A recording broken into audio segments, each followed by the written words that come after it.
New sponsors coming to NASCAR. Mark Martin talks about how he underestimated Jimmie Johnson, and Richard Childress makes another exciting announcement. We've got a full show today.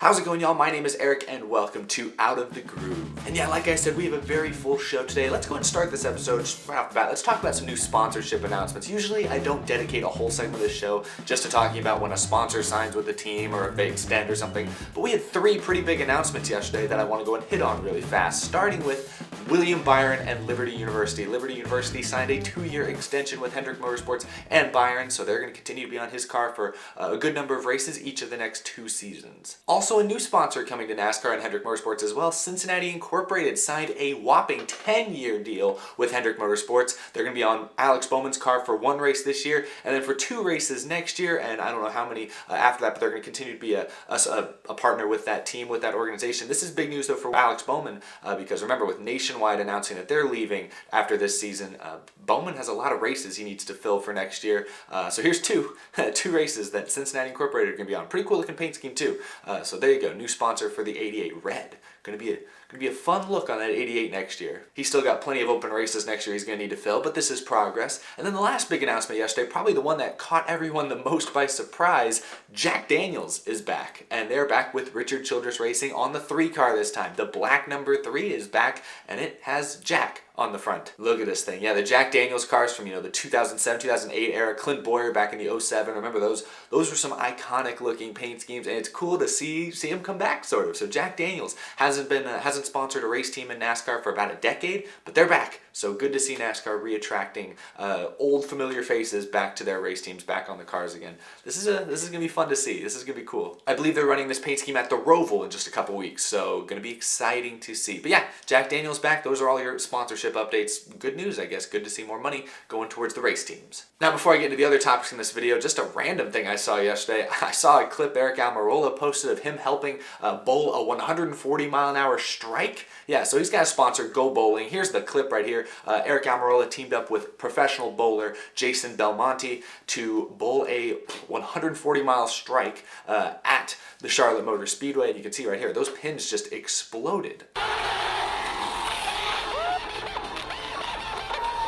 Now, the only reason I bring this up, one, because it's a hilarious clip, like what on earth? Very well produced video, by the way. But the other reason I bring this up is because this is a perfect example of a sponsor getting the most out of their NASCAR partnership, It's not 2003 anymore where you can just slap the logo on the car, drive around for 500 miles and collect $1 million check. That's not going to fly for sponsors anymore. Sponsors want more for their money. If they're going to be spending hundreds of thousands or millions of dollars on you and your race team, they expect more. And this is a really cool effort here by Eric Almirola, the people at Go Bowling and Stewart-Haas Racing to make this happen and put together this fun little clip, because that's just fun. That's good promotion for everybody. So sweet deal right there. Just flying through topics right now. Mark Martin made some very interesting comments earlier this week regarding Jimmie Johnson. Mark Martin, well known for racing into his 50s and was still fairly competitive even at the end of his career. Jimmie Johnson, a lot of talk around him. He's obviously now in his mid-40s. Maybe his career's starting to wind to a close. Clearly the results haven't been there the last couple of years. So this is kind of interesting to hear Mark Martin, a guy who raced well into his late 40s and 50s, talking about a guy, Jimmie Johnson, who's now entering that stage in his career. Jimmie Johnson, one of the greats of the sport. Interesting to hear Mark Martin's perspective on what he sees in Jimmie Johnson. He was also Johnson's teammate for a couple of years back in the early 2000s, late 2000s, like 2009 anyway. But Mark Martin had some very interesting things to say about Jimmie Johnson. He specifically said that before he was Jimmie Johnson's teammate, he used to underestimate him. Here's the full quote. Mark Martin says, "Before I was his teammate, I really thought Jimmie Johnson was a byproduct of Chad Knaus. I thought it was the car. Then I became his teammate and saw firsthand how hard he works to be the best at everything he does." Mark Martin goes on to say in this report that he doesn't believe anyone should count Jimmie Johnson out. He thinks Jimmie Johnson's still very capable of going out and winning races. He says that he believes the drive is still there in Jimmie Johnson, that he is still passionate enough and is working hard enough to try and win races, that there's no reason we should count him out. Mark Martin seems to think Jimmie Johnson has as good a chance of winning his 8th championship as ever. I don't know if I'd go that far. I can understand that Jimmie Johnson, I can believe him, that Jimmie Johnson is really working hard and obviously has a great work ethic. He just but he raced in the Boston Marathon earlier this year, so he's clearly working really hard. Physical fitness is very important to Jimmie Johnson, as it was for Mark Martin, which is why I think these two have a lot of similarities here. But that is very interesting to hear Mark Martin, a Hall of Famer, kind of give his perspective on Jimmie Johnson and maybe what's next for him in his career. Also, just talking about that quote specifically, I feel like this is an argument that's been had for several years now, maybe for many years, is whether or not Jimmie Johnson or Chad Knaus was more responsible for their, huge historic championship run. I think a lot of people did give Chad Knaus a lot of the credit, but it's interesting to hear from a driver at least, so maybe he's biased in that sense, but it's interesting to hear from a driver like Mark Martin, a Hall of Famer in his own right, to say that he thinks Jimmie Johnson has earned most of his success. I think that's a very interesting addition to this argument of whether it's Jimmie Johnson or Chad Knaus who is most responsible for those 7 championships.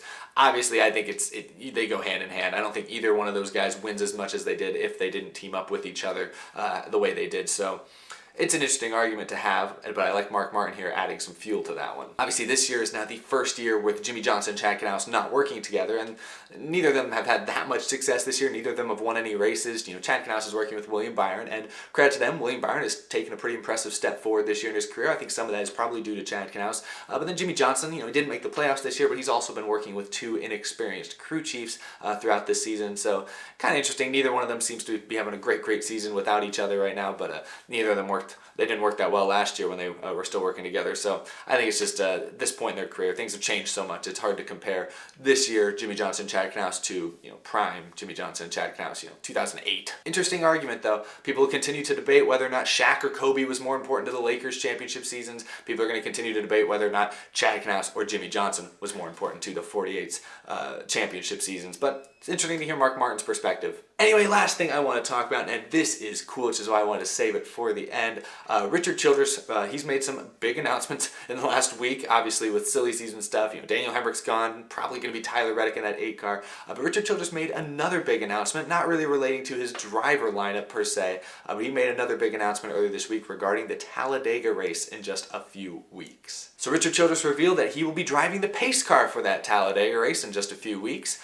But not just any old pace car. No, he's bringing back Dale Earnhardt's final win car when he won at Talladega in the year 2000. And that 3 car, the exact same car, is going to be the pace car for the Talladega Cup race in just a few weeks. That's pretty crazy. That car's been in RCR's museum for years now, and apparently now with just a few minor tweaks to it, it's going to be ready to hit the high banks once again for the first time in 20 years almost. That's pretty crazy. It makes me almost want to buy tickets to go to Talladega. I never got to see Dale Earnhardt race in person. I didn't become a fan of the sport until around 2004, so I never got to watch Dale Sr. race in person or even on TV, at least not live.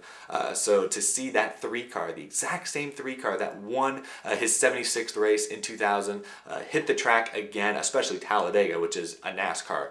Just freaking, it's not a crown jewel, but it should be a crown jewel because that's how the fans show up for it. To see that back on track, that's going to be pretty darn surreal. Seeing it in, HD or 4K or something, that's going to be pretty wild too. But just seeing it on track again in this modern age, that's going to be super duper cool. So a really cool tribute, a really cool idea, really cool thing that RCR and Talladega and everybody are doing here. Can't wait to see it. Even if I'm not there in person, can't wait to see it on TV. That's going to be really freaking cool. Damn, jealous of people who are going to be at Talladega that weekend. I don't think I can make it out, unfortunately, but we'll see. Maybe I can move some things around. Maybe I'll make it over to Talladega. I haven't been to that race before, and I need to. That's one I need to cross off my list at some point.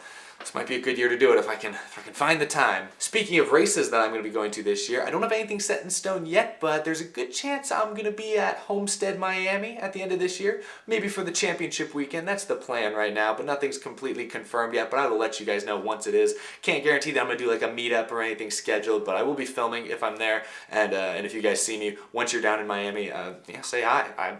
No problem with that. I love meeting fans outside the studio, obviously. Outside the comment section. That's when I really like interacting with people the most. But yeah, that's news from me. That's the news for today's episode. That's all I got. Thank you guys for watching. Remember to follow me on Twitter, follow me on Instagram for all those types of updates, and of course a big thank you to my Patreon supporters. Michael Harrison at you is the stars, Cameron James, John Koblenz, Jason Arlong, Wesley Donaldson, Isaac Dennison, Mika Suzuki, iFantasyRace.com, TheRacingInsiders.com, Matthew Koulopoulos, Pepe Lucius, Jeremy Conking, Emilio Garcia, Joey DiMuccino, Sky Racing Forum, Bryce Schumacher, Bryce Starcher, Scott McNew, Colton Austin, and the rest of these incredible Patreon supporters. I couldn't do this without the support I get from you guys, so thank you for your continued support of me and of the show. Truly means a lot. So yeah, hit on all the topics I think I wanted to hit on today. I probably won't have another episode up until after tomorrow night's Richmond race. I probably won't have the episode up until Sunday morning or early afternoon, unfortunately, but I'll try to watch as much of the race as I can tomorrow. I'll do all my research beforehand. Should be a fun one, second race of the playoffs. I'll see you guys then. Also, maybe this weekend I'll finally have a NASCAR Heat 4 stream again. Finally got the game, finally got some chances to mess around with it.